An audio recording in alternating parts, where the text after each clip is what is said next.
जय गुरुदेव, जय माता जी, जय गायत्री माता। गुरुदेव माता जी और गायत्री माता जी की सूक्ष्म उपस्थिति में आगे श्रीमद् भागवतम में लिखा है, ग्रह में दीवे हैं जिनका एकमात्र कार्य है भौतिक संपन्नता के लिए कल्याण कार्य करना।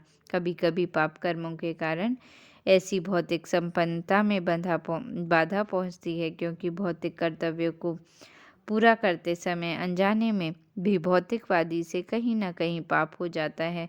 ऐसे पाप कर्मों से छुटकारा पाने हेतु वेदों में कई प्रकार के यज्ञों का विधान है। वेदों में तो यहाँ तक कहा गया है कि अश्वमेध यज्ञ करने से ब्रह्म हत्या तक से छुटकारा मिल सकता है। युधिष्ठिर महाराज ने यह अश्वमेध यज्ञ किया था, लेकिन वे सोचते हैं कि इन यज्ञों के कारण से भी ऐसे भयंकर पापों से छुटकारा पाना संभव नहीं है। युद्ध में पति भाई पिता या पुत्र सभी लड़ने जाते हैं, और जब वे मारे जाते हैं तो फिर से नई शत्रुता उत्पन्न हो जाती है। इस प्रकार क्रिया प्रतिक्रिया का चक्र चलता रहता है, जिसका शमन हजारों अश्वमेध यज्ञों से भी नहीं किया जा सकता। कर्म का विधान ही ऐसा है। यह एक क्रिया या फिर उसके साथ उसकी प्रतिक्रिया भी उत्पन्न करता है। इस प्रकार भौतिक कार्यकल्पों की श्रृंखला बढ़ती जाती है और कर्ता को भवबंधन से जकड़ती जाती है। श्रीमद् भागवत गीता में इसका निवारण सुझाया गया है। कर्म के मार्ग में ऐसी क्रिया प्रतिक्रिया को रोकने का एकमात्र उपाय यह है कि प्रत्येक कर्म परमेश्वर के लिए किया जाए। वास्तव में कुरुक्षेत्र का युद्ध परम भगवान श्री कृष्ण की इच्छा के कारण लड़ा गया था, जैसा कि उनके कथन से स्पष्ट है कि और उन्हीं की इच्छा से युधिष्ठिर हस्तिनापुर के सिंहासन पर बैठे थे। अतएव पांडवों को किसी प्रकार का पाप छू भी नहीं पाया, क्योंकि वे श्री भगवान के आदेश वाहक थे। अन्य लोग जो निजी स्वार्थ के लिए युद्ध छोड़ते हैं, उन पर ही सारा दोष आता है। अश्वमेध यज्ञ या गोमेध यज्ञ, जिसमें घोड़े या सांड की बलि दी जाती है, वास्तव में पशुओं के वध करने हेतु नहीं थे। भगवान श्री चैतन्य ने बतलाया कि यज्ञ की वेदी पर बलि किए गए ऐसे पशुओं को पुनः जीवन दान दिया जाता था।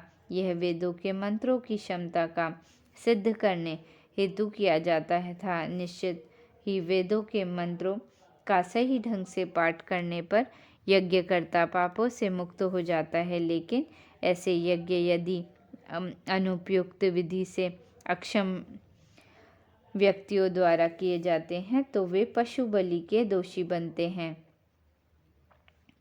कलह तथा दिखावे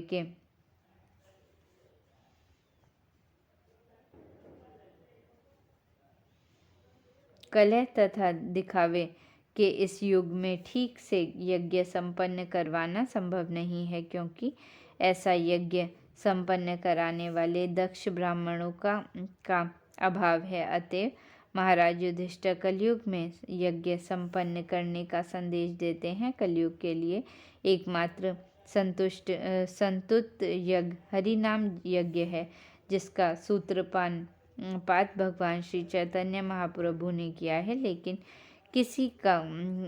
किसी को पशुवध करने के पश्चात ऐसा हरिनाम यज्ञ संपन्न करके प्रायश्चित नहीं करना चाहिए। श्री भगवान के भक्त कभी भी सर्वार्थवश पशुवध नहीं करते, लेकिन वे क्षत्रिय धर्म का पालन करने से कभी पीछे नहीं हटते, जैसा श्री भगवान ने अर्जुन को आदेश दिया था। अतएव जब प्रत्येक काम श्री भगवान की इच्छा के लिए किया जाता है तो सब ठीक हो जाता है।